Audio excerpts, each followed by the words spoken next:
നമസ്കാരം. കാസർഗോഡ് ജില്ലയിലെ മേൽപ്രമ്പ് police station പരിധിയിലെ മേൽപ്രമ്പ് എന്ന പ്രദേശത്ത് വെച്ച് അസ്കർ അലി എന്ന് പറയുന്ന ഒരു യുവാവിനെ ചെറിയ അളവിൽ മയക്കുമരുന്നുമായി മേൽപ്രമ്പ് പോലീസ് പിടികൂടിയിരുന്നു.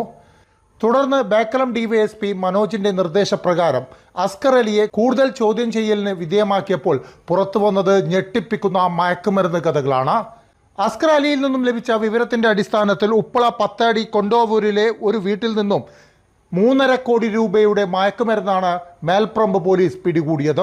മഞ്ചേശ്വരം പോലീസ് സ്റ്റേഷൻ പരിധിയിലെ ഉപ്പളയിൽ 3.5 കോടി രൂപയുടെ വൻ മയക്കുമരുന്ന് വേട്ട.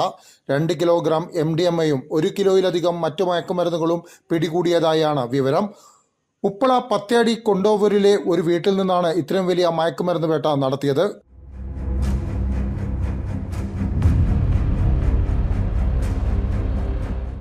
ബേക്കലം ഡിവൈഎസ്പി മനോജിന് ലഭിച്ച രഹസ്യ വിവരത്തിന്റെ അടിസ്ഥാനത്തിലാണ് പരിശോധന നടത്തിയത്.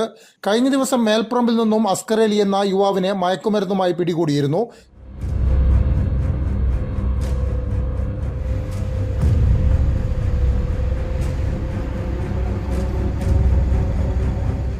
പരിശോധനയുമായി ബന്ധപ്പെട്ട കൂടുതൽ വിവരങ്ങൾ ജില്ലാ പോലീസ് മേധാവി D. ശിൽപ അറിയിക്കുമെന്നും ഉദ്യോഗസ്ഥർ അറിയിച്ചു.